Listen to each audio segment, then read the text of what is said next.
I used to only talk to people when I thought I had the solution to the problem, rather than actually by sitting down and talking, you often come to a good solution together, and that's the way to work forward. And I've actually been quite surprised how people can change, their behaviour once you sit down and talk things through. Around the issue of people being sick, I have, first of all, I have a clause saying that people need to notify me at least 12 hours in advance if they're going to be sick, unless there's good medical or personal reasons why they can't do that. Before people begin receiving direct payments, we always encourage them to look at what arrangements they have in place if their PA should be either off sick or on holiday. So in some cases people actually recruit not just a first team of regular personal assistants, but also a team of people who are willing to work occasionally as backup PAs. And also it might be worth making contact with one or two local agencies so that you're already known to them should you need cover at short notice. We recommend that people do seek a payroll service when they're on direct payments, because it takes so much of the hassle out of making all the tax and national insurance deductions, and I think it's important that the local authority that you're in recognises that and includes the cost of a payroll service in your direct payment. Previously, I started off paying people myself, and on a week-by-week basis I could just about cope with it, but at the end of the year it was an absolute nightmare. So I decided that I'd had, life's too short to do that sort of thing, so I now use a payroll scheme, and it's just so much easier. I just can't believe I didn't do it to start with. I mean, I think I'm worried about not having control, but you have just as much control and no hassle. Hiya, it's Naresh. Can I give you the figures for this week's wages? I work out the gross wages every week, ring them through to the organisation, who then ring back and tell me what the national insurance and tax is on those amounts and what the net paycheck should be. And that's as easy as that. You just write the cheque out. They then send you every 4 weeks how much to send to the tax office, and Bob's your uncle.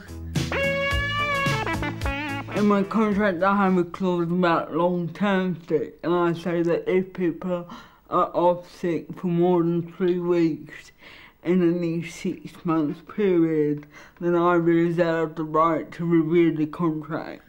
Well, annoyingly, without actually noticing, I employed an alcoholic. It got to the extent anyway that she had to be dismissed because she walked in and literally stumbled through the door. So I dismissed her. In cases of gross misconduct, such as alcohol abuse, it is quite clear-cut, and therefore you can actually just dismiss somebody on the spot. So as difficult as it might be, it is easy and no explanations, and they can't do anything to you. I tend to include a clause in my contract that if there's a conflict of personalities at any stage, that there won't be any sort of notice given because of the nature of the job and the close contact that's involved. It would be impossible to work with someone that you really didn't feel comfortable with. Having to let someone go is always a very difficult thing to do, and it's important to be prepared about why you're letting someone go, and indeed what you're going to say at the actual meeting with them. It's a good idea to have someone with you, I think, when you do that. Okay, Andy, you've been with me 1 month now, and in that time you've been late for work several times, and we've talked about that, but you've still been late. And to give a small example, the other day in a meeting, I specifically asked you to stay in the background, but you kept talking. And I just can't have that from a personal assistant at work. So now that we've reached the end of your trial period, I'm afraid I won't be offering you a permanent contract. How do you feel about that? Well, I'm sorry, it didn't work out. I'm disappointed. As part of the contract, I have a disciplinary procedure which I would use if someone had been persistently late or there'd been persistent problems over a long time, and to try to either iron those out or to dismiss them. I also have a clause in my contract defining what gross misconduct is, because in the case of gross misconduct, you can dismiss somebody instantly.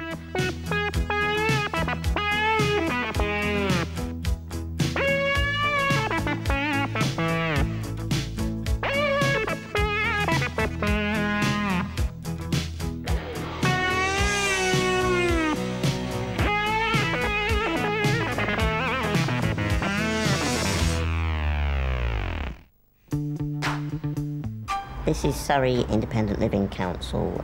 We're a relatively new organisation of disabled people, and we have a contract with the local authority to provide direct payment support services.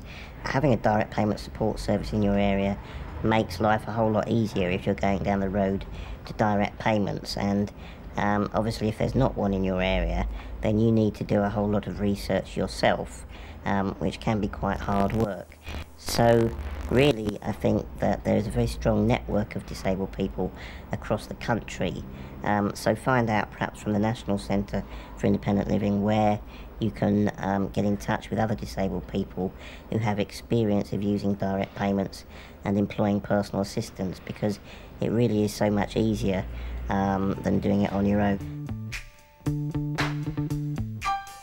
Employing your own PAs is a responsibility, but it's usually a lot better than using an agency because you're the one in control.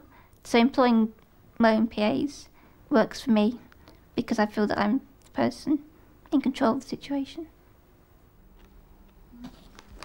Bye then, Sophie, and I hope everything goes well. Bye, Sophie. I know it's a big step to take, but believe me, those people who've taken the plunge never look back. Bye then. Don't worry, you'll be fine. Bye. Bye, good luck with it all, Sophie.